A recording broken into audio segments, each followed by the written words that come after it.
Welcome, everyone, to Rutgers at the voice of college football. If you like this show, hit that like and subscribe button. I'm here tonight with my fantastic co-host, Gabriel Pickup, and we have a great show planned for you here tonight about Rutgers football. First, we're going to give you some updates on the players, particularly on injuries. And second, we're going to talk about the 10 best players in Rutgers football history. So let's get started right away, Gabe. So we've got some unfortunate updates regarding injuries to the Rutgers football team. One of them in particular, defensive back DK Gilly. Can you give me some information on that? Yeah, how's everyone doing at home? Like Adam said, don't forget to like and subscribe and follow up again next week. And we post clips almost every day, so you can follow up in that way too. Regarding DK Gilly, considered a redshirt freshman, third string safety in the depth chart, he will be out for the season, unfortunately, because he suffered an injury in winter workouts. And it is not disclosed what that particular injury is yet as of this point. But so yeah, he's a third string redshirt freshman. But losing him for the whole year, that's going to be crucial to the injury depth chart later on. Yeah, Gabe, this is really troubling because we saw what happened last year. 8 players who were starters got injured, and it really decimated that defense and led to a season that, while still positive, could have been much better and possibly led to a playoff berth. We certainly don't want to get the injury bug again, but that brings me to my next point here. There's a lot of players here that aren't going to be participating in spring practice because of injuries. Kenny Fletcher, one of them. Sam Brown, Abram Wright, Isaiah Deloach, the incoming freshman from North Carolina. So can you give us some information about what's going on with these players, and are they likely to start the season? Yeah, so from the report here from Chris Eisman, these guys are just recovering from injuries, so it's precautionary. They're not participating in spring practice, but they should be good to go for the beginning of the end of the summer and beginning of the season. Mohamed Toure is also out, Brian Felter, Shedrick Rhodes, and also Dylan Braithwaite. I think that's how you pronounce it. Braithwaite's also out. Yeah, so they're all out. It's just for the spring practice, Adam. It's not anything crazy. But, it is concerning that we have injury bugs already when it's the off season. The only way these guys could be getting injured, hopefully, is from having too much fun partying or, playing some softball or going to the gym. Not much football going on. That's what I was going to ask you. We got 8 players, including some of our top-notch players, missing spring practice. Well, we haven't played football since December. So what's going on here? And when I hear about, getting injured in winter workouts, it makes me wonder, are some of these players injury prone? Is there something about the program and its conditioning? Is there something specific to Rutgers that could be having a negative effect on the player's health? What are your thoughts? Well, with DK Gilly specifically, he's only a freshman, so he's still young. It could just be a freak injury. Again, we're still looking to see what specifically the injury is. But it sounds like, because of his youth and because of the fact that he's a third stringer, it sounds like it was just sort of unexpected fluke injury. I mean, that's all we can hope for, at least with him. With these other guys, like I said, it's all just precautionary. They should be good to go for the season. I can't really critique the medical staff or training staff because I'm not too familiar with them. It seems like most of them change every year, Adam. So I'm not certain about that. Yeah, I'm not willing to critique the medical staff. A lot of these injuries just happen, and sometimes, like you said, it's just for precautionary reasons. So it might be much ado about nothing. What we do hope for when we start the games in the fall, we have a healthy team and ready to go and contend in the Big Ten, which I think they will do.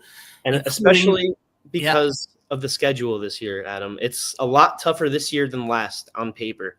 So we really need our guys to be available. And sure, it seems like a third stringer going down for the year, oh, big whoop, they don't play much anyway.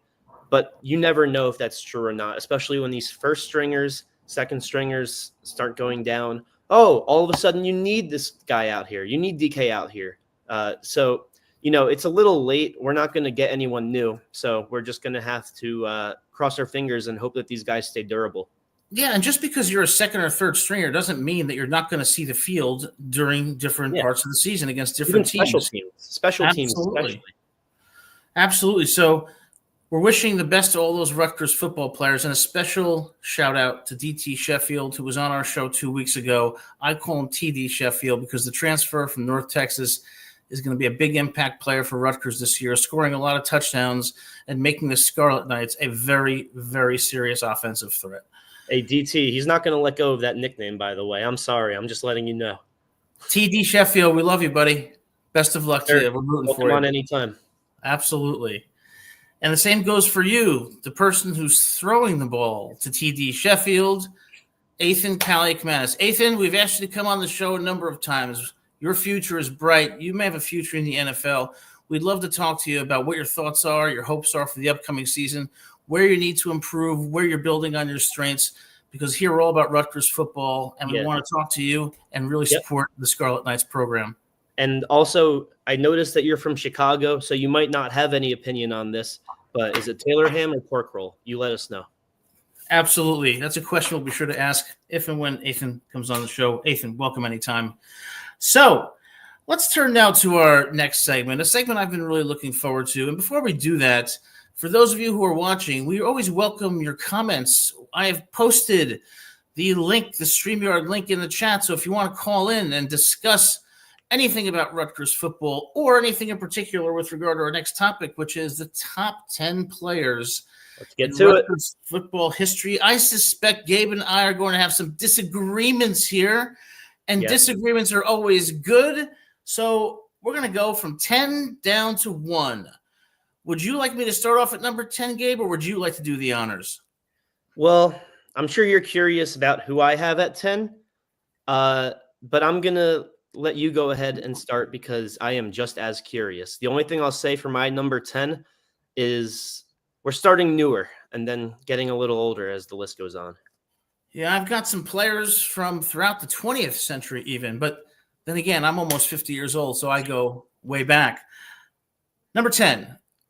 So when I was in high school, I went to Bergen Catholic High School in Oradell, New Jersey, 1993 to 1997. Our star quarterback was Mark DeRosa for the Crusaders, who ultimately went on to a successful career in Major League Baseball. Our arch rival was the hated Don Bosco Prep Ironman from Ramsey, New Jersey. But I found myself, when compiling this top 10 list, going to Don Bosco, to a quarterback at number 10 for Rutgers, former Don Bosco star Mike Teal, 2004 to 2008. Mike Teal, part of that magical 2006 team that got off to a 9-0 start, had some ups and downs, but was still a leader and still helped those Rutgers Scarlet Knights have one of the best seasons, if not the best in history. Now, Gabe, I know you agree with this, so let's go straight to number 9 since there's no disagreement here. Well, I do have Mike Teal on my list, but I don't have him at number 10. You'll hear his name later on, and that's when we can really get heated on that. I think you're underrating just how solid he was and just how important he was to our 2006 team, and not just that, how important he is to our school's history. And my dogs appear to be having a disagreement with you too, because Rocky just made his opinion known that Mike Teal needs to be higher on the list. My number 10, new guy, declaring for the draft, may get drafted, may not. We had a disagreement on this last week. Kyle Monangai. Oh. Woo! No. Amazing production for a running back. Possible NFL player in a couple of years. Or a couple of years too, maybe. 1,279 yards, 13 touchdowns rushing. He had another touchdown passing last year. 5 yards per carry. For a guy who relies on his physicality, but doesn't look like he relies on his physicality, this guy is a beast. I'm talking, he can run up the middle. He's quick with his feet. He can stay on his feet. And I think that it's going to translate beautifully into the NFL. But when it comes to Rutgers specifically, compared to a lot of years this century, 2024 was a bright year, and he was a large reason why. All right, well, I respect that choice. And here's what I'll say to Kyle Monangai. Kyle, great career at Don Bosco, by the way. If it was a top 11 list, you would be number 11. Okay, so you don't need a verbal reaction if he's in your number 11, then. You didn't pick Mike Teal, and your dogs disagreed with you, not me. They're yelling at you. Okay. Yeah, I mean, I think he doesn't disagree with me, but well, it sounds like he does. I'm just saying. I'm just observing. Yeah. Well, why don't we go on to number 9? Number 9. So when I was thinking about number 9, it reminded me of a friend of mine that I had from high school. Really, really cool guy. Had some great times together, especially when we were seniors. His name was Kenny. And I thought number 9, Kenny Britt, 2006 to 2008. Goes on to a successful career in the NFL. And if you want my opinion on it, the top, if not one of the top 2 wideouts in Rutgers history. Kenny Britt, you make the list. You deserve to be here. Congratulations. Yes. Congratulations. This is probably the highest honor that you have received or ever will receive. So congrats, Kenny. I have him on this list too, not at number 9. I also have him way higher. I agree with you that he is the second best receiver in Rutgers history, though. My number 9, this one will get a verbal reaction. If Kyle Monangai got a verbal reaction, I can't wait to give this one a verbal reaction. Now, let's see. Wait, hold on a second. Since it's going to get a verbal reaction, can you just not say it? Because I want to remain calm. Let's see. 1, 2, 3, 4, 5, 6. 7 syllables in his name. 2 syllables in his first name, 5 in his last name. He is a ball slinger. I've given him the Tua comparison several times on this show. Mr. Ethan Kaliakmanis. No! Woo! No! Why not? All right. I'm going to explain why. Ethan, it is possible that you will land on the top 10 list next year because you have the potential to be one of the top 10 players in Rutgers football history. Mm-hmm. But I'm sorry, my friend, with all due respect, I love you, but I still haven't seen enough to put you on the top 10 list. So I think this is a bit premature. You did get a reaction, but it's an understandable pick at number 9 because Ethan has shown flashes of brilliance. He's got a great arm. He's got great heart. He's a good dude. So I can understand the pick. I mean, listen, here's what it comes down to, right? If he plays at his best, he is undoubtedly a top 2 quarterback in Rutgers history. It's just a matter of how consistent can he be. And hell, he can even be the best quarterback in Rutgers history if he plays at his best, statistically at least. So that's the reason why I don't have him higher. And I get it. He hasn't played 4 years yet, let alone 3 at Rutgers.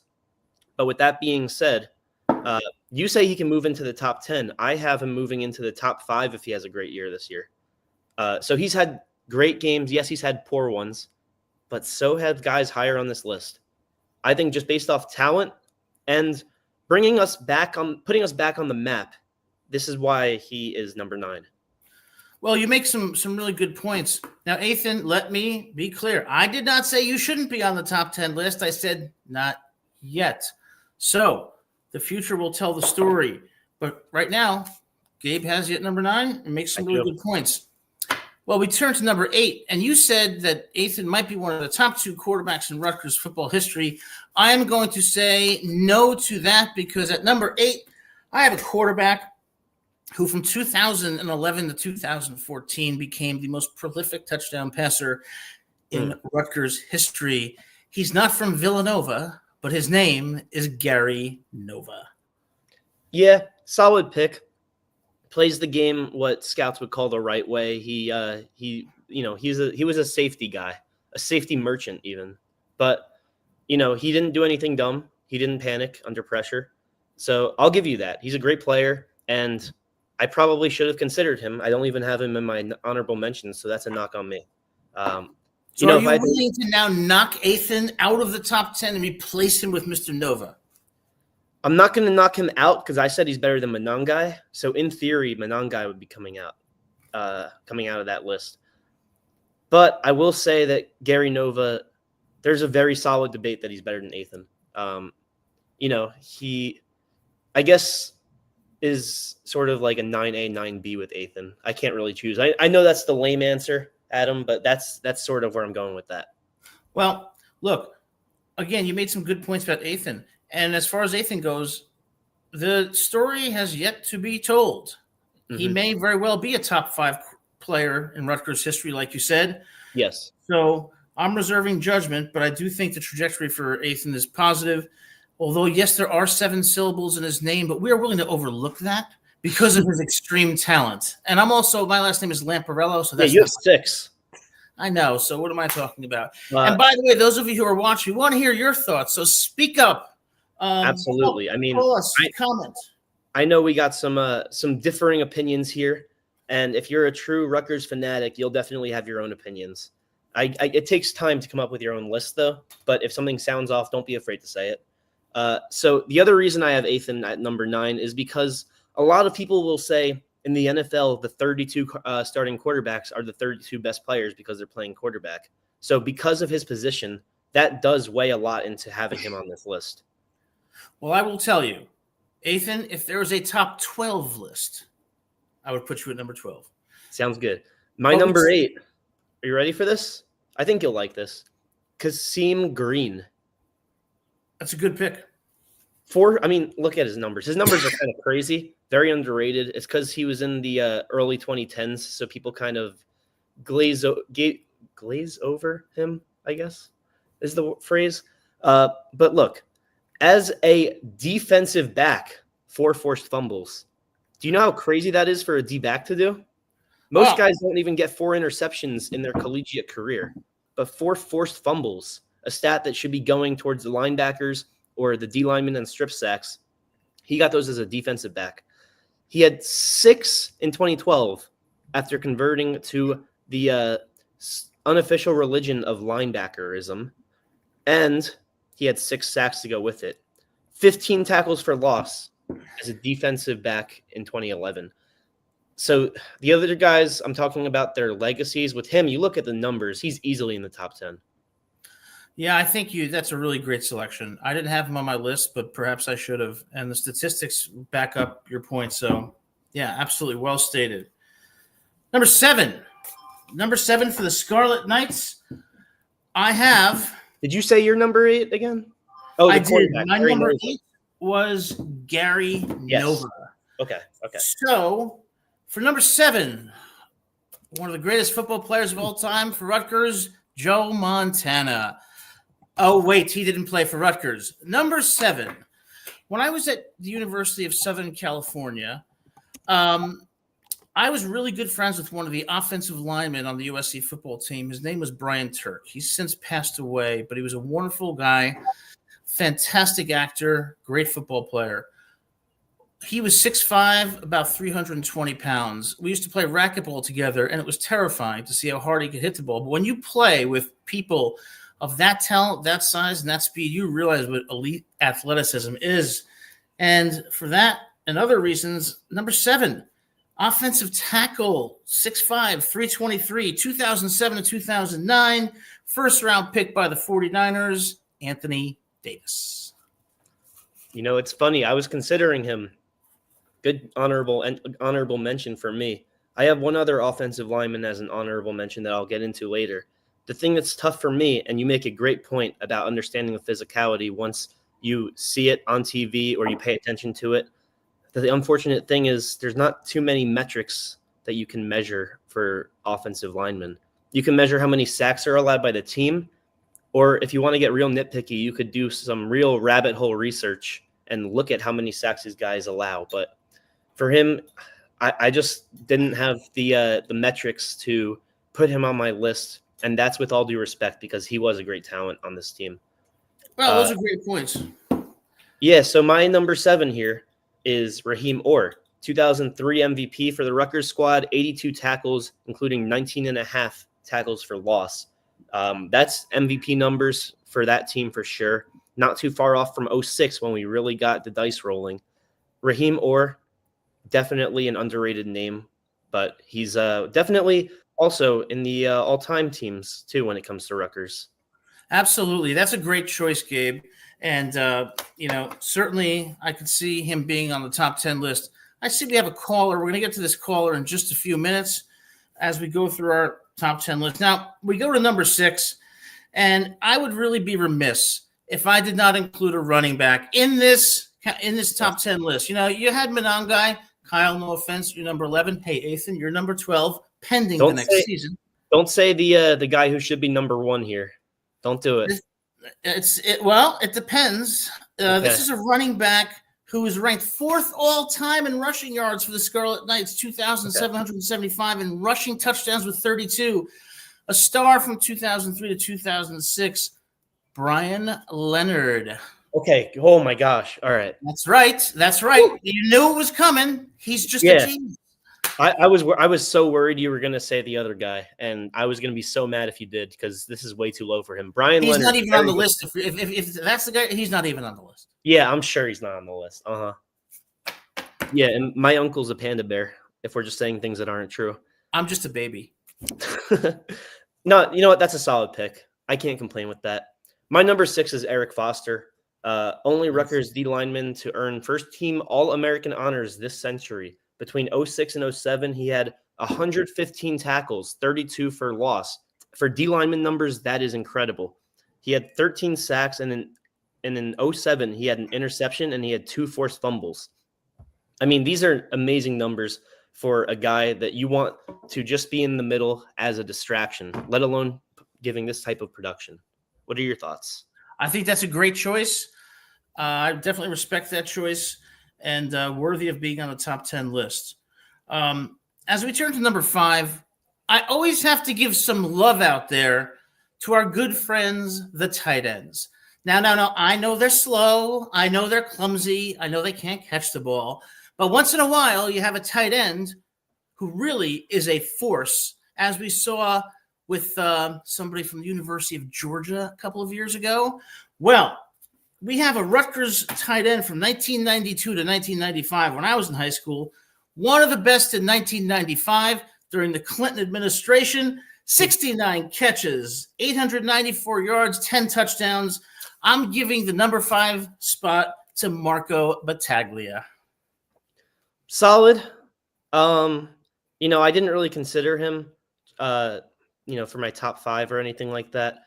I'll definitely mention some other honorable mentions later, but because you mentioned him now, he was in my honorable mentions.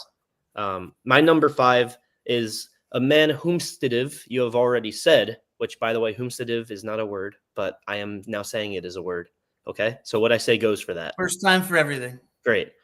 All right, number 5, Kenny Britt, 87 catches. In 2008, he had 1,232 yards in 07 and 20 yards per reception. Also a part of that 06 team. He was not necessarily a 1 or a 2 receiver. He still got 29 catches, so, he made his impact. But this guy had an incredible NFL career, as you said. He came in clutch for the Titans and I believe the Saints, right? He was on the Saints team. Okay. So, yeah, he definitely one of the top receivers in this program's history. One of the best receivers per or post Rutgers career. And, I have another receiver higher, but that doesn't take away anything that Kenny Britt did. Kenny Britt is legit and definitely belongs on the list. And we both agree on that. A star for Rutgers, great NFL football player. And while you say you're number 4, I am going to adjust the lighting in here really quickly. It's gotten very dark very quick. Yes, it's gotten very dark, literally and figuratively, as they say.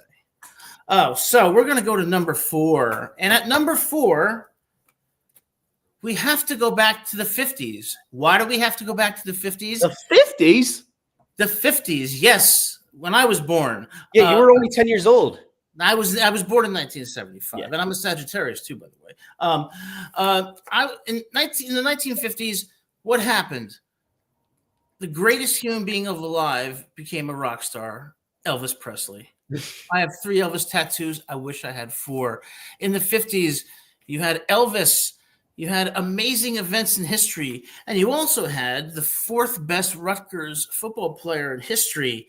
Only 5'11", only 170 pounds.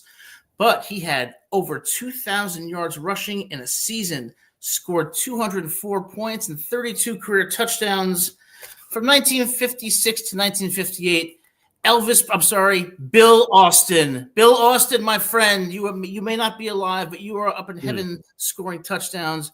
You're at number 4, my friend. Okay. That's a respectable pick. I just didn't think that far back. Mainly because of style of play changes, because the because college football is so much quicker now. I tried to keep it around 2000 and after. But that doesn't mean he's not a rock star just like your buddy Elvis. And that doesn't mean that he didn't help change Rutgers culture forever. So I'll give my credit where credit is due. I just, because of play style changes, didn't have him on the list. Well, Bill Austin, he ain't nothing but a hound dog? Nonsense. He was a star. So was he your top wide receiver on the list? Or do you have another guy? He was my top on, let's see here. He was my top on the list. And for those of you who are in suspense, I'm going to spill the beans right now and give the spoiler. If this was a top 13 list, Ray Rice, you'd be lucky number Friday the 13th. There's no way you don't have him on the list, dude. Now, look. I don't want to be personally attacked on the show. I have I could go a totally different direction with that personally attacked line, but I'm not going to. I'm going to hold back. Number 4 for me. I have another receiver up there that you have not mentioned yet, but number 4 for me is not that guy. He is Mike Teal that you have number 10 or 10, right? You said 10? I have him at number 4 because he was the captain of the ship of the best team in recent Rutgers football history. Threw for almost 10,000 passing yards at Rutgers. That's incredible. 60 touchdowns, 50 interceptions, not the best ratio. He still had a rating of 135.4, and he had a 32-15 record. So he did a whole lot of winning, including 11-2 in 2006.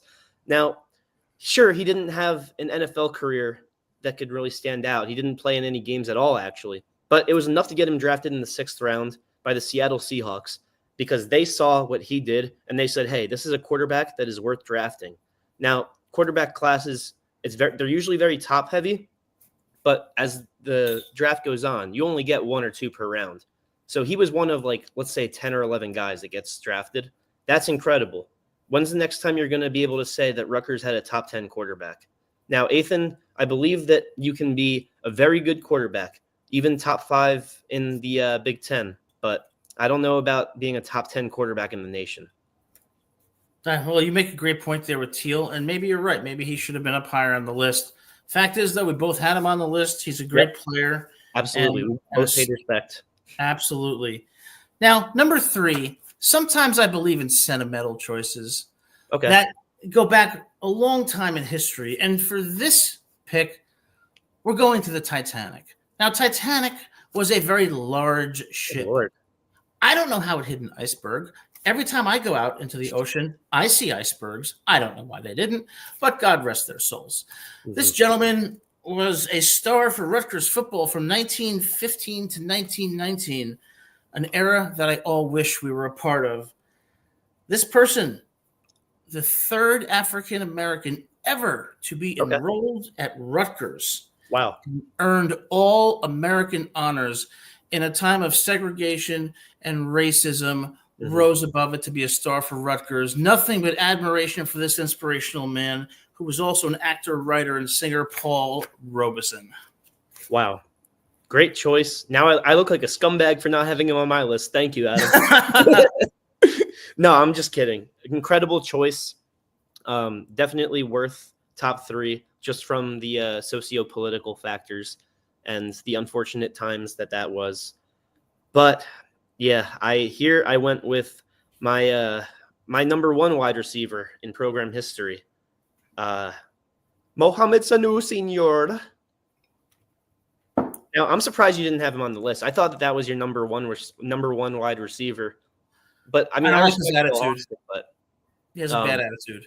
Okay, I understand that. But look, the guy, his first 2 years, he was a receiver running back combo, right? 95 catches, 5 touchdowns, and 9 touchdowns rushing on a 5.4 yards per attempt before exploding for probably the best wide receiver season in Rutgers history 115 catches, 1,206 yards, 7 touchdowns in 2011, somehow landing him as a third-round steal in 2012, possibly for the attitude problems that you have mentioned. But you know what? Attitude problems often don't translate in the NFL. And I thought he turned it around in the NFL. And a lot of these attitude problem cases, guess what? They get picked number 12 to the Eagles and have one of the best defensive tackle seasons that you'll see. And, attitude problems. Sure, Johnny Manziel didn't work out, but not everyone you're going to be able to compare to him. Guess what? Mohamed Sanu Sr., also one of the sure, it was an incredibly small sample size. One of the best quarterbacks in NFL history, too. He had something like 7 passes thrown and 6 touchdowns. That's that's ridiculous. That's true. He's my number 3. You make a great argument for him at number 3, but look, I tell my students in my law classes all the time, I'm like, what's the number 1 rule about being successful? They say, I need to write well. I need to research well. I say, nonsense. Don't be a jerk. People don't like to work with jerks. Don't be a narcissist. Maybe that's not really related to his talent level, as you aptly pointed out. But the thing is, with football, it comes down to 2 things, right? Either you have an attitude problem naturally, or it's caused by CTE. Unfortunately, a lot of the CTE cases, they're irreversible. But if someone just has an attitude problem, a great coach can change that. That's very true. In the NFL, you get the best of the best. And Coach Schiano is a great coach, one of the best in the country, one of the best, if not the best in Rutgers football history. Hopefully he'll come on the show in the future to talk Rutgers football. I'm curious for your top 2 now. Let's hear it. Now, at number 2, this is a controversial choice, but that doesn't mean it's not a great choice. I like to give recognition to the people who never get recognized, the people who have thankless jobs, the people who nobody sees, the people who nobody understands how hard they work, how hard they sacrifice, and how hard and how important they are to the team. And that is the position of center. People do not understand how important the center is in getting the line to be blocking properly in the right scheme. The center is critical, but the center is never recognized for anything. It's like they're invisible. Well, on this show, the center becomes visible because we appreciate all of Rutgers players. And this takes me back to 1961. Wow. 2 years before John F. Kennedy was assassinated, not by Lee Harvey Oswald, but by the gunman on the grassy knoll. This gentleman began his career at Yale, one of the top, if not the top, academic institutions in the country, served in the armed forces, and then transferred to Rutgers, where he became the best center in the nation. Number 2, Alex Kroll. Okay. You gave him a very Bruce Buffer-y introduction there. And that was really good. That. Yeah, that was, you read down his. Pat myself on the back now. Yeah, that was splendid. Good job. Like I said, I'll give credit where credit's due. And I don't want to be one of those millennials or Gen Zers that says like, oh, it was just plumbers back then. I know they were great talent back then. It's just a different game now. That's the only reason why I can't include him. It's not because, sure, they were slightly less talented, but that doesn't make them plumbers or janitors. This is still a great talent, and I'm happy that you have him as number 2 on this list. For me, number 2, probably the most well-regarded football alum when it comes to this university, at least in recent history, due to his NFL career and his constant winning, constant championships with the I'm a Jets fan, so this pains me to say, with the Patriots. First team All Big East in 2009, 238 tackles, 6 interceptions, 2 touchdowns with us, and he played all 4 years. Mr. Devin McCourty. What do you think? That's a great choice. I can't argue with that. And I think most viewers would agree with you that that is a better pick than my pick at center. And you have a lot of facts to back that up. All I would say is that oftentimes people are so biased at looking at skill positions that they don't appreciate the effort that goes into making those skill players successful. But It is a great choice, and I respect it. Now, we do have a caller. After we get through the next one, we have a caller that's named number 1 fan. I'm going to assume that means my number 1 fan. No, mine. You can get the next one. Well, I can't wait to hear. I guess this person will decide it. Yes. Now, number one on the list, right here. Number one on the list. I'm going to go straight into it. His name is Bob. His name is Bob Scott. He was a 5'8" walk-on in 19. No, I'm just kidding. Look, they're really. Where are your arms, dude? Where are your arms? I wanted to lose some weight. Oh, okay. That's it. I lost 20 pounds immediately. It was great. Wow, good job. All right. Yeah, it doesn't even hurt that much. So I don't think that, in all honesty, I don't think that Gabe and I are going to disagree with this, and I don't think anybody really can disagree with this. Come on, guys, Ray Rice. Yeah. He is number one. 2006 Big East and Rutgers single-season record with 1,794 yards rushing, fifth nationally in scoring, and then he follows it up with a 2,000-yard rushing season. He was fast, he was strong, he was elusive, everything you could want in a running back. Ray Rice, 2005 and 2007, you were special, you still are. You're my number one choice. And he's done a lot of reconciling off the field, too. You know, he had a very unfortunate end to his career. Yeah. And it's unfortunate, but when you think of him, you have to mention it because you know your bad times are part of your times in general. Sure. But he's done a lot of reconciling, both with his wife and in the general public.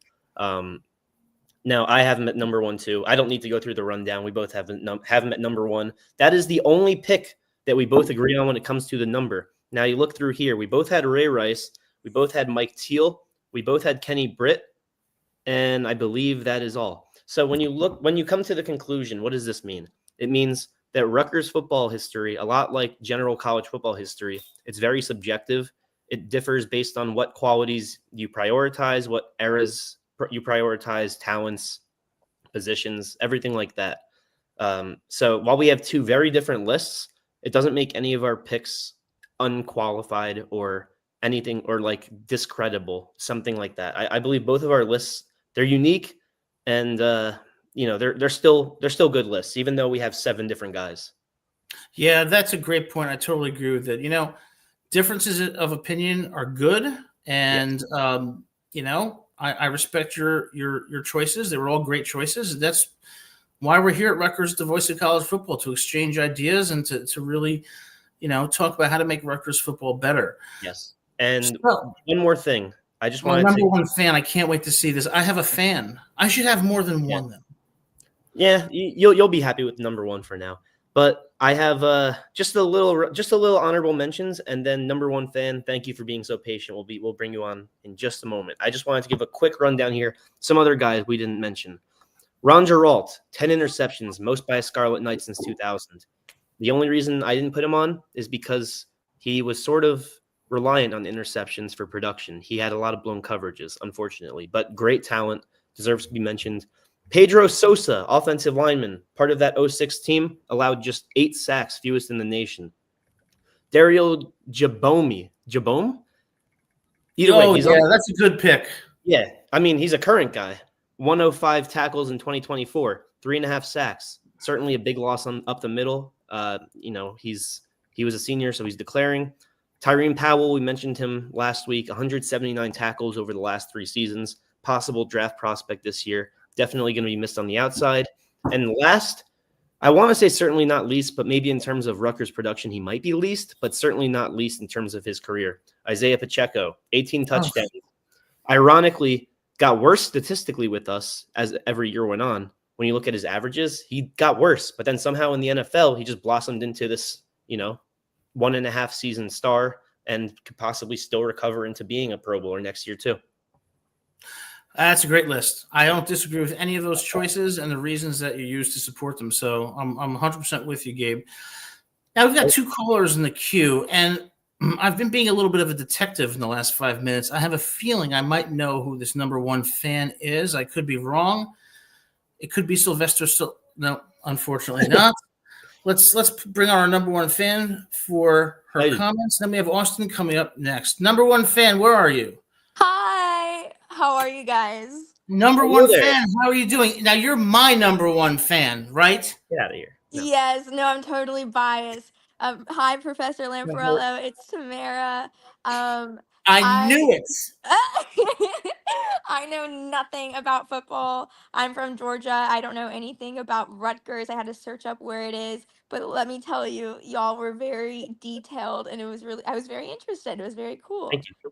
And So, how Professor Lamparello is on here is exactly how he is to his students. It's so funny. so you say you don't know anything about football. That means that we should get you on TV on one of these main channels immediately to talk only football. My number one fan. My number All one right, fan. fine. Next number one fan, though, all mine. Tamara, it's great to see you. Really appreciate you calling in. You know, Tamara is one of my students in mock trial and will be in constitutional law next year. Just a really bright student, really awesome person with a really amazing future. And Tamara, if you don't know that much about Rutgers football now, if you keep watching, you will. And I suspect you'll be excited about the upcoming season. Absolutely. And thank you so much. All right. Have a wonderful evening. Thanks again for calling in, Tamara. Bye. Thank you. All right, now we have Austin. First, thanks to Tamara from Georgia College and State University, a fantastic student and a future Rutgers star. Austin said that I'm number one to him. So, What did Austin say? He said, "Don't worry, Gabe. You're number one to me." Sorry for snitching, Austin, but All right, Austin, I'm not adding you to the stage anymore. That's it. Out. Here we go. Our good friend Austin, always bringing great comments and great insights. Austin, thanks for calling in. Welcome to the show. we missed you, dude. I appreciated being on, guys. Got a little busy last week, but I'm back, and I could not miss this show because I've got some controversial picks. Oh, okay. We want to hear them. And first off, though, Pleasantly Manners, how are you guys? Obviously, y'all are both number one. But Gabe needs a little love after what just happened. Thought I'd step up and give him a little love. My number one fan, not his, mine. All right. But I'm doing good. And I always enjoy doing these top 10 lists because everybody's opinion is different, and that's what makes this fun. No one's right or wrong. Absolutely. But I can't wait to share this with you because it's going to show my age a little bit, but that's okay. So at number 10, I had Mohamed Sanu. He's one of the newer ones, but he played special teams and wide receiver. And I think his value to Rutgers was very underrated. Is Kenny Britt higher on the list, or is he not on the list? He's very high on the list, Gabe. I did not forget him. You're good. I just think that I just feel like Sanu is like he's almost like that Debo Samuel hybrid role that like puts him above. But go ahead. And yeah, and I agree with that. And I think that's why I put him at number 10. Like, there's a lot of guys I fluctuated in and out. And I ended up on him because, like you said, that Debo Samuel role is very unique. If you could play 3 positions and do all this, you're very valuable to your team. No argument there. Bad attitude. And at number 9, I have Isaiah Pacheco, who you just mentioned, Gabe. Yeah. And this is where I said it would show my age a little bit. Because I'm one of the younger ones. So, and don't get me wrong, Pacheco, he broke out as he came to the NFL. But at Rutgers, he was good. Yeah. A lot of times, he was your do-it-all back, kind of like what Rutgers' style is. And, you know, if you watch him, he's tough, he's explosive, and he's very versatile, and maybe one of the best running backs y'all have had, in my opinion. Just interesting that he got statistically worse as the years went on. I wonder if that's because defensive focused on him more. I'm not sure. That I'm not quite sure, but at number 8, I had Logan Ryan, who's a Super Bowl champion. Good pick. Well, one of the best corners in DBs in Rutgers history. I really like his game. He was what led that Rutgers defense, and he was an impact player, and he proved that he was the heart and soul of that Rutgers defense for his time period. I mean, neither of us mentioned him, so great shout too. It's a good point, Austin. Very good point. And then at number 7, I'm going to give a little love to the tight ends, Tyler Croft. Don't know if either you mentioned him. I'm going to give him a little love. I could see that. Respectable choice. Number 6, I have Kenny Britt. Hey, okay. And then number 5, I have Jason McCourty. This one may surprise you guys. Number 4, I have Ryan Hart, quarterback. Not a bad choice. He's in the top 3 in every category. Mm-hmm. And he leads Rutgers all-time in completion percentage. Something Ethan could definitely use better, but okay. Number 3, I have Devin McCourty. Number 2, I have Sean O'Hare. That's a, and that's number a 1, actually. And number 1, this may be no surprise, I've got Ray Rice. What? I cannot believe that. Seriously. That's why I said. Go ahead, Adam. Go ahead. Austin, this is an outstanding list that you have. Some awesome choices. And once again, like Gabe said, love the discussion and the different players that we would put in the top 10. And you make some great points about each of them. All great players, man. So thumbs up to you on the list. All right. So, Adam, here's a question. When it comes to Devin McCourty, did you consider him and choose not to put him on the list, or did you forget him? Because that's okay if you forgot him. I mean, I forgot your number 2 guy too, and I shouldn't have, but I did. But you didn't forget that I'm the number 1 fan. I have a number 1 fan. Oh, yeah. Yeah, well, you know what Austin said on his number. All right, so here's the thing. When I was making the selection for the top 10, I'm almost 50 years old. I went back in history a little bit further, I think, than you guys may have. And when I look back at the last, say, 100, 150 years, there were some players, well, let's say 125 years. There are some players that stand out in, from like 1915 to 1919, 1961, 1955, and 56, that in my view were among the top 10 players in Rutgers history. So if we were having a list of like everybody from 2000 on, my list would be different, but I try to take a more holistic approach. Okay. Mm-hmm. And that's understandable. And like I said, my list kind of showed my age a little bit. I'm in the younger age bracket. And the guys that I mentioned, I grew up watching. And a lot of them are great players for their time. Like the McCourty twins, they're arguably the best twin duo in the history of the game, pro and college. I was going to say even in college, yeah. And the fact is that they went to Rutgers. That's even better because that's more name recognition for you. When people mention the McCourty twins, they went to Rutgers. Like Logan Ryan, he was another one. Won a Super Bowl, all-pro corner at Rutgers. He led the team in a lot of different statistical categories for his time. Was the heart and soul of that DB core. Like Rutgers has produced a lot of good defensive players. I know these lists can sometimes be offense heavy, but I tried to do my best to look at every category, and Rutgers defense came up a lot. Like it was hard not to put the defense on this list a lot. Okay, so 2 questions. One, I noticed I don't believe you said Mike Teal, correct? No. So when it comes to Mike Teal, was he just sort of like a system quarterback to you then? Hey, he made my honorable mentions. It was him, Ryan Hart, and Gary Nova. Okay. Like those were the 3. Because I didn't want to put too many quarterbacks on there. I was like, okay, one of these is going to make it. The other 2 go to my honorable mentions.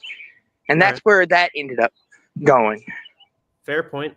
Number 2, you feeding beers? You feeding birds? What's that, Gabe? Re-say that. Birds in the background. You feeding birds? No. That's my background. Those are the birds in my background. I have a bird feeder out here because I love animals. Don't be beating on the birds. Well, I like the birds. I hope you're not an Orioles fan. No, honestly, I don't have a baseball team, so you're good there. Fair point. I love Austin's list, man. And I think he's right about defense. the defense has been Rutgers' calling card throughout history, and recently that's been their strong suit. And I think the players that you mentioned on the top 10 list and on honorable mention are certainly choices that I could see people putting on the top 10 list. So I don't really disagree with you. We may have differences of opinion, but certainly your choices are every bit as good as mine or Gabe's. So I appreciate the contribution, man. Really. You're welcome. And the thing too was I almost wanted to put Kyle Manunga on there, but I'm like, that's too soon. That's too soon. Like I thought about it, but I was like, because you really have to do a deep dive when you do these lists, like putting your time and your effort. And as I did that, I'm like, I like Kyle Manunga, but I don't want no recency bias. I want to do my best, be as authentic as I can. I don't want to go by recency bias. Oh, Manunga. Because like I said, you don't want to filter these lists with too many at one position either, because there's a lot of great players in Rutgers history. I know a lot of people pick on Rutgers, like, ha, you're Rutgers. But they've got a lot of Hall of Fame players, and all of our lists are filled with embarrassment of riches. From the McCourty twins to Gary Nova. You mentioned, Ethan, like y'all are talking about his potential, which I think he could go in the first day or two. Could be if he has a great season this year. Might be a hot take for me saying that, but first day would be crazy. But I could see second day. Yeah, I could see that. It's going to depend on this year. Well, and that's the thing too. Another thing too is when you all did your all's list. Let me ask you. Because we're all different ages. And I know you mentioned this, Adam, you almost being the older age bracket. Were you having more favoritism towards your older guys, whereas Gabe and me went towards the younger generation? Did that play a factor? That's a great question. I tried my best to be balanced and to pick players, who were fairly recent. And I wasn't necessarily going to choose somebody from an earlier era if I didn't think they deserved to be on the list. But I thought that there were a few players from, decades ago that were sufficiently talented, had amazing statistics and accomplishments that warranted their inclusion. And I thought it was a better representation of the talent and history of Rutgers. So I don't think I tried not to be biased. Maybe subconsciously I was. Try to be as balanced as I could. Yeah, that's the same for me. I tried to be unbiased. My belief is still that the best football is played in the past 20, 30 years, but that could just be a bias take in its own. But that's sort of where I stand, at least analytically. And I want to say this too, making this list, I did have a little bias with the McCourty twins because I grew up watching them during the Patriots dynasty. One year for Christmas, my mom got me a Jason McCourty jersey because I love watching the McCourty twins. So for me, I had a sentimental pick in there. And that was one thing for me. I was like, both McCourty twins were great. And like Adam said, he had a sentimental pick too. And Gabe, I believe you said you had a sentimental pick in yours too, correct? I don't think in my top 10, I just put in Pacheco as an honorable mention for sentimental, just because he wasn't the best at Rutgers, but because of his representation of Rutgers, that's why I had him as an honorable mention. And it kind of leads me to this question that I wanted to ask you guys, because how do you all handle sentimental picks when y'all are coming up with these lists? Because there's some players that are just near and dear to your heart that you're just like, man, I know the consensus is he's not this. He's not top 10, not top 15, but to me, he is. To me, he is what Rutgers was or whatever school he represented. How do you handle that when making this list? So it's funny that you asked that, because when I'm making lists, whether it's with my NBA account or on here, this is actually the first top 10 I believe we've had. We've had scoring predictions, but I don't think we've done any top 10s here.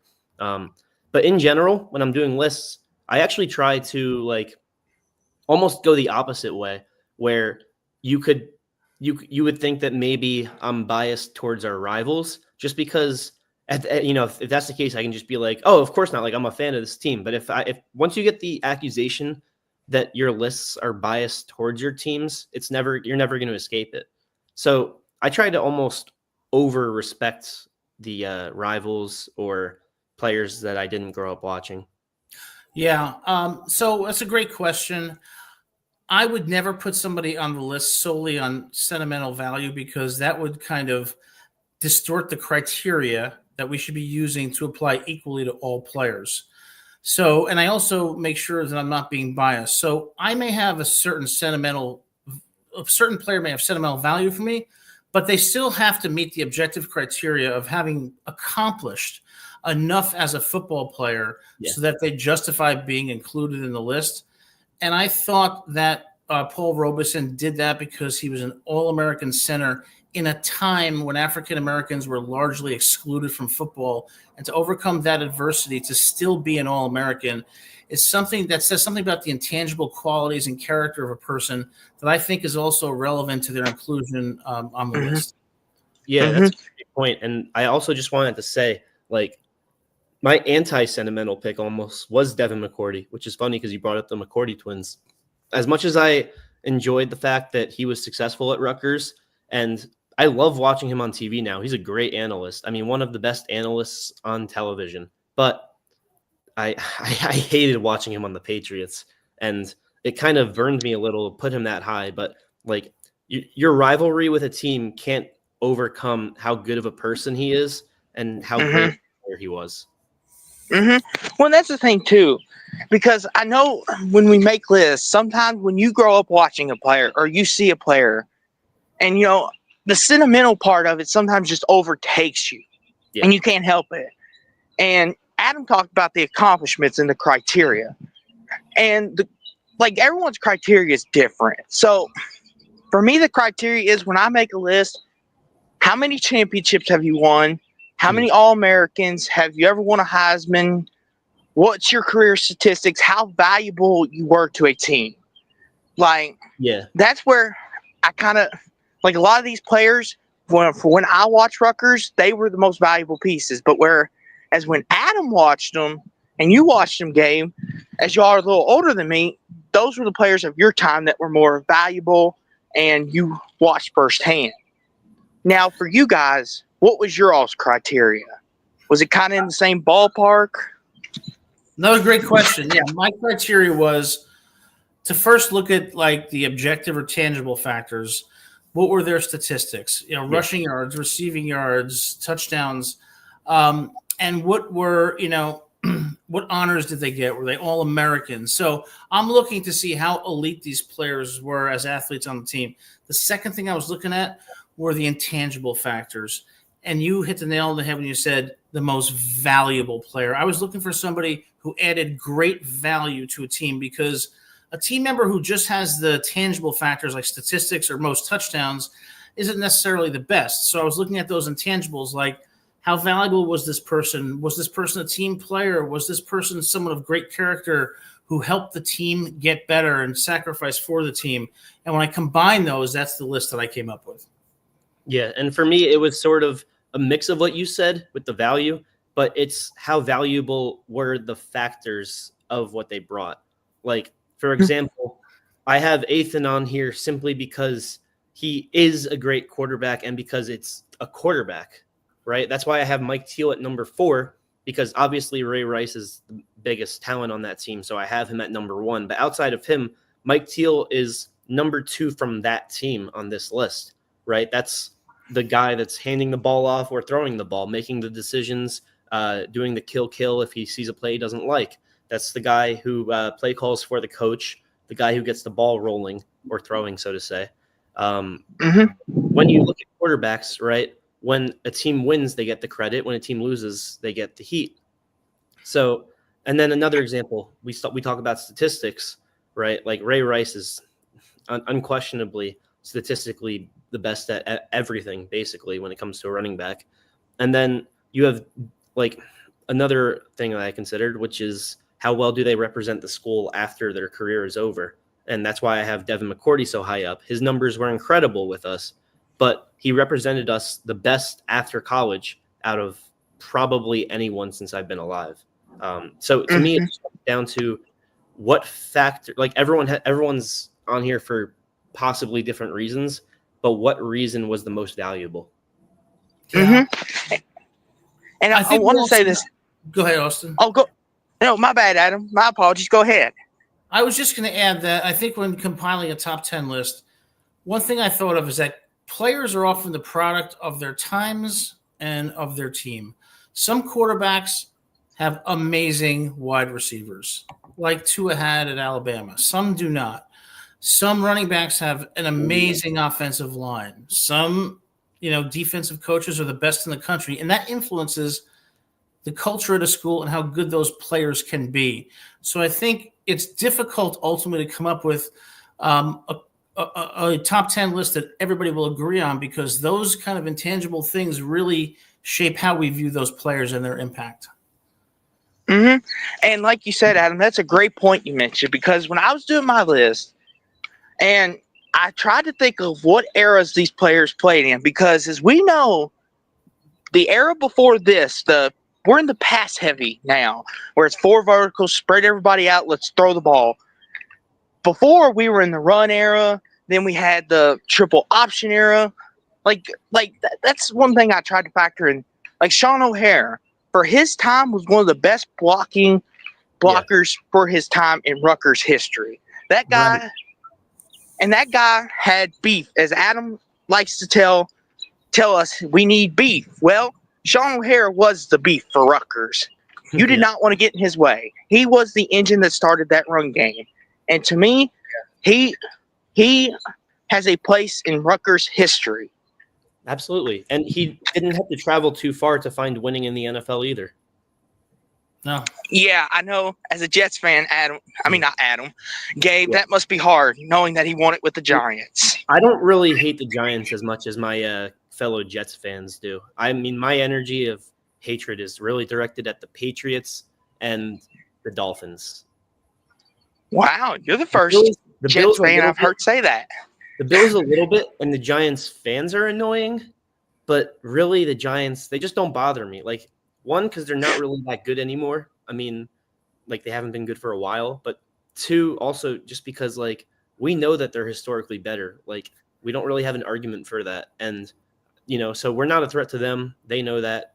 But, like, it's, like, 2 different conferences. We see each other once every 4 years. There's not really a way that we can be rivals right now.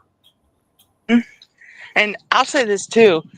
Something y'all brought up at the top of the show I wanted to touch on before y'all head out that I want to speak to y'all about, because I know me and Adam talked about last year in the post game when I called in on the Minnesota show. and that was injuries. It just seems like Rutgers is getting hit with it again. Yep. And how, as a fan, do you all put yourself in that shoes of is the season already snake bitten, so to speak, to you all, or is it just, how do you view it? Like, is it something where you go into it, we're snake bitten, we're already, our expectations are low, or do you go into it with an even keel mindset? I'm still pretty even keel. I don't know about you, Adam, but to me, despite everything I said, and yes, DK going down does suck because later on you'll need depth, I'm still even keel because all of the injuries I mentioned are guys just being precautious and recovering. We don't have anyone that's starting that's out for the year yet. We don't have any torn ACLs, torn MCLs, torn Achilles. So I'm still okay. I mean, I'm sure that my heart rate will go a little higher once we have some actual starting injuries, which are inevitable, but I'm all right. I would say, Austin, that I am cautiously optimistic, and a little bit of worry is starting to creep into my mind because of last year. This is not the way that I wanted to start out winter workouts and spring practice. And based on what happened last year and the effect it had on Rutgers and their ability to win games, I'm still optimistic, but I'm a little bit more cautious and a little bit more worried. Mm-hmm. And the reason why I bring that up and ask that is because it seems like the injury bug gets us all. Yes. But it seems here recently it's hit Rutgers the hardest. I know everybody gets it, but it just seems like just as Rutgers is starting to build something, it hits them hard. And it seems like y'all are building something, getting healthy. You've got a lot of your production back, and now it's going away like that. Like you're getting these nick injuries. It's very concerning. I mean, they're injuries that sort of, they're questionable, and then they come back and they're either totally fine or they have a setback, and then they're out for a few weeks or a month or two. So, I agree with you. I'm cautiously optimistic in that regard. And sometimes it just seems like it's just such a matter of luck. And you see a team that can be amazing, like Rutgers last year, particularly with that schedule. And when the injury bug hits, it's like, it just feels like it's such a matter of chance. And when it hits at the worst times, like it did with 8 starters last year, and so when I see signs that it might happen again, my optimism is a bit more cautious. I mean, with DK, I'm going to go out on a limb and say it's just an unlucky injury because he's only like 18, 19. He's, a redshirt freshman. So he still has a lot of time to be an impact player for us. So we're rooting for the kid. And I bring this comparison to y'all. You all kind of remind me of the San Francisco 49ers. And here's why. And here's why. Because the 49ers have one of the most talented rosters in the NFL. And Rutgers is very talented in the Big Ten, but the 49ers cannot stay healthy.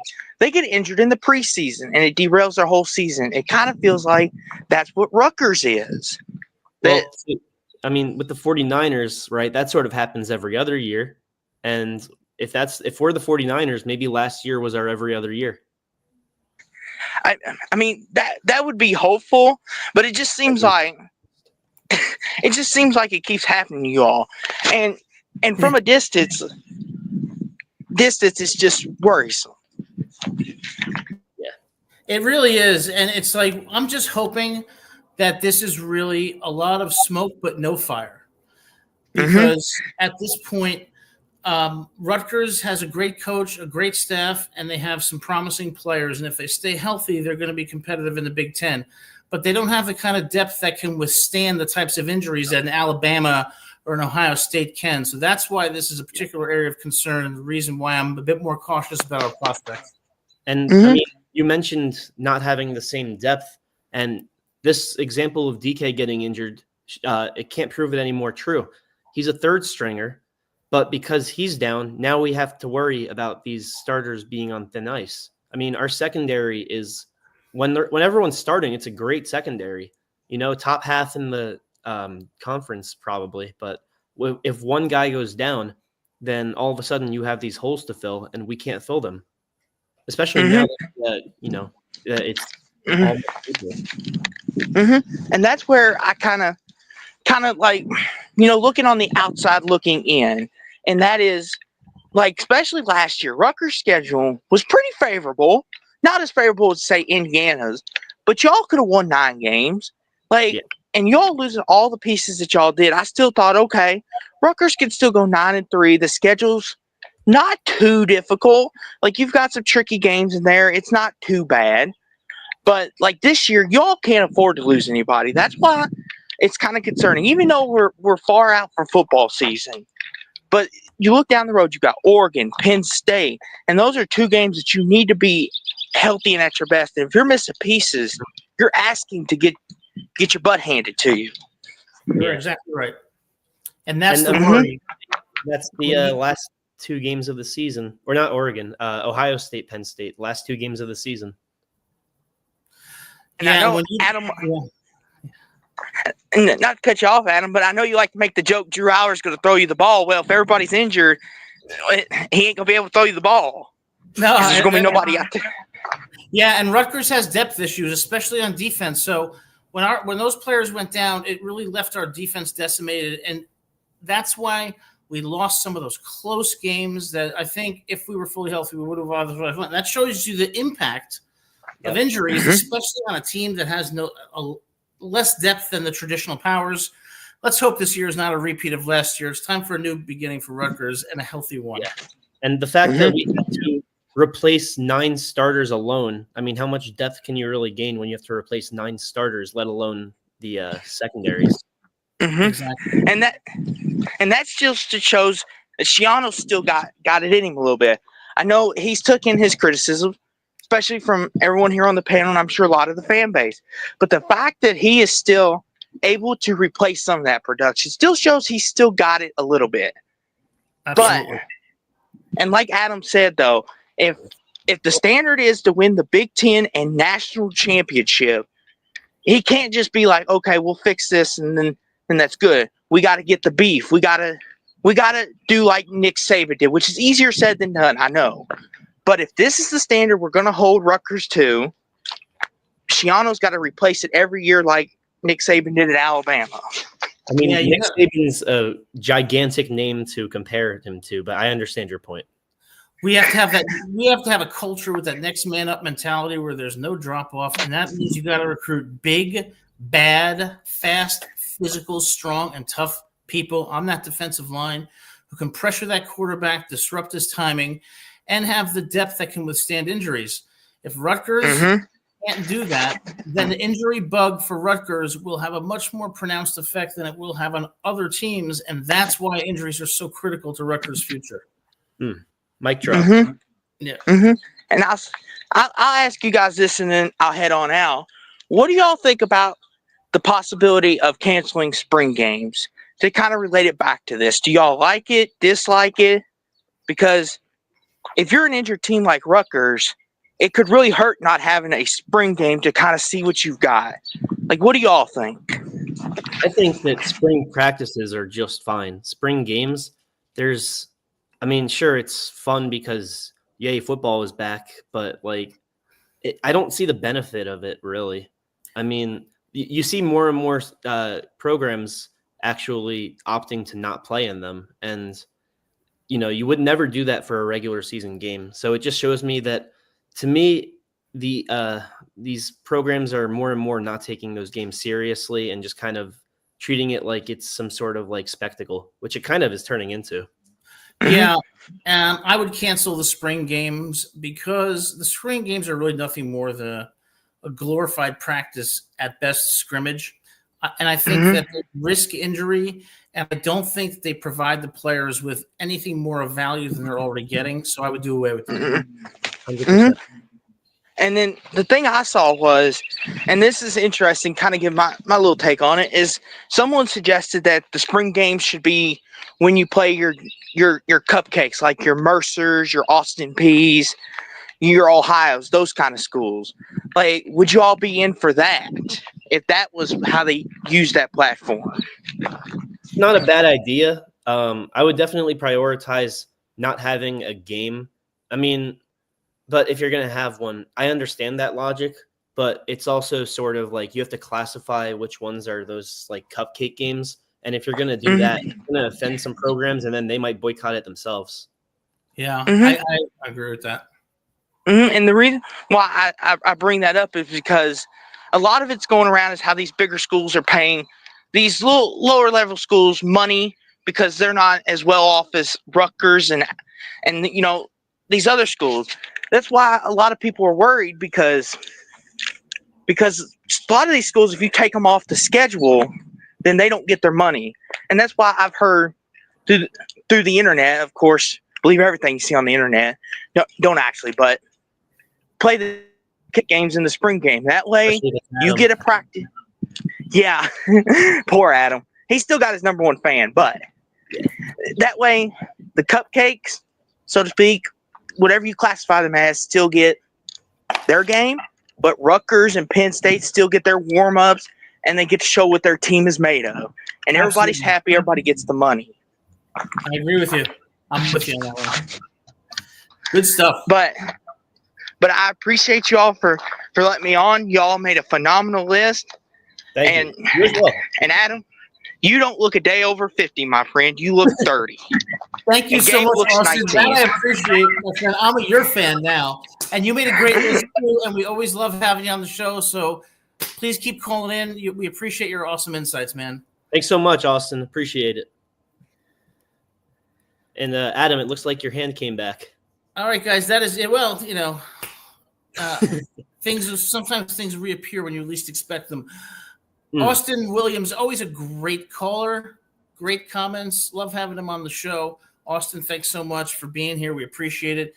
Gabe, what an awesome show this was. Great discussion. Yeah, very fun. We got to do more top 10s. You know, if we're not getting an interview every week, you know, during this off season, it's looking like it's got to be big news, interviews, top 10s, something we can start arguing about. Yeah, we've got some special shows planned for you guys, so please keep coming back. And if you like the show, hit that like and subscribe button. Rutgers football, that's what we're all about here, and we're looking forward to a great season for the Scarlet Knights and a great future. So, everybody, thanks for being here, and we will see you next week. Same time, same place, 7 p.m. Rutgers. Go Scarlet Knights.